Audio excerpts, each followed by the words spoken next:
Cyberabad police commissionerate పరిధిలో 2024లో 37,600 కేసులు నమోదు చేశామన్నారు సిపి అవినాష్.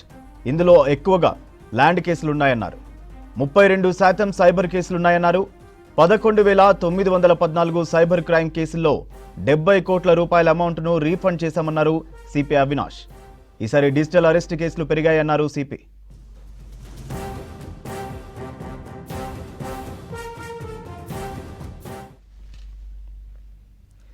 ఎన్డీపీఎస్ యాక్ట్ కింద 421 కేసుల్లో 24 కోట్ల 92 లక్షల విలువ చేసే మత్తు పదార్థాలు స్వాధీనం చేసుకున్నామన్నారు సిపి అవినాష్. ఈ కేసుల్లో 954 మంది నిందితులను అరెస్టు చేశామన్నారు సిపి. 805 రోడ్డు ప్రమాదంలో 842 మంది మృతి చెందారన్నారు. పోలీస్ స్టేషన్లకు ఏ కంప్లైంట్ వచ్చినా కేసు నమోదు చేస్తున్నామన్నారు అవినాష్. సైబరాబాద్ పోలీస్ కమిషనరేట్ పరిధిలో ఇయర్ ఎండింగ్ క్రైమ్ రిపోర్ట్ను వివరించారు సిపి. మన క్రైమ్ బ్రేకప్ చూస్తే ఒక 32% of the overall crime cyber క్రైమే ఉంది.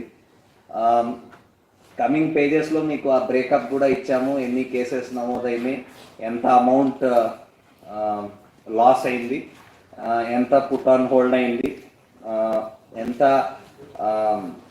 రీఫండ్ అయింది టు విక్టిమ్స్. సో ఇయర్ మీరు చూస్తే ఒక fairly big amount close to 70 crores almost refund అయింది to victims. So this is దీంట్లో లాస్ట్ ఇయర్ అమౌంట్స్ ఉన్నాయి, దాని లాస్ట్ ఇయర్ అమౌంట్స్ ఉన్నాయి, దాని లాస్ట్ ఇయర్ అమౌంట్స్ కూడా ఉన్నాయి. సో ఈసారి the state legal services authority దానికి ఒక ప్రొసీజర్ పెట్టింది. ఆ ప్రొసీజర్ ప్రకారం ఎక్కడెక్కడ అమౌంట్స్ బ్లాక్ అయి ఉన్నాయి ఇన్ ద అకౌంట్స్ అవి రీఫండ్ చేయడానికి స్పీడీగా అది we have taken up. So almost 70 crores విక్టిమ్స్కి రీఫండ్ చేశాం this year. Year number of arrest మీరు చూడవచ్చు. సైబర్ క్రైమ్లో బాగానే అరెస్ట్ చేశారు in different types of cases. తర్వాత మీరు చూస్తే ఈ డిజిటల్ ఫ్రాడ్ అని డిజిటల్ అరెస్ట్ అని ఒక టైప్ ఆఫ్ సైబర్ క్రైమ్ చాలా ఎక్కువగా అవుతుంది. ఇయర్ మీరు స్టాటిస్టిక్స్ చూస్తే అది కూడా బాగా పెరిగినాయి.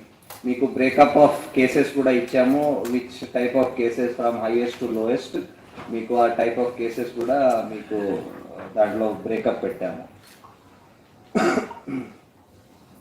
దీంట్లో కొన్ని సైబర్ క్రైమ్స్లో మీకు చాలా రీఫండ్స్ కూడా మీరు చూసి ఉంటారు. కొన్ని పెద్ద అమౌంట్స్ కూడా విక్టిమ్స్కు రీఫండ్ అవ్వడం జరిగింది.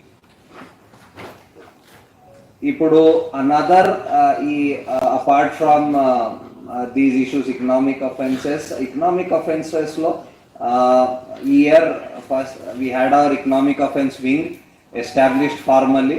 దానికి ఒక పోలీస్ స్టేషన్ డెసిగ్నేట్ కూడా చేయడం జరిగింది. అక్కడ కేసెస్ కూడా రిజిస్టర్ చేయడం జరిగింది.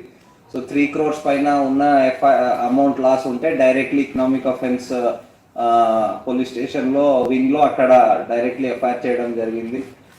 ఇంకా కొన్ని పోలీస్ స్టేషన్స్లో ఉన్నవి కూడా ట్రాన్స్ఫర్ చేసి అక్కడికి ఇన్వెస్టిగేషన్కి తీసుకొచ్చాము.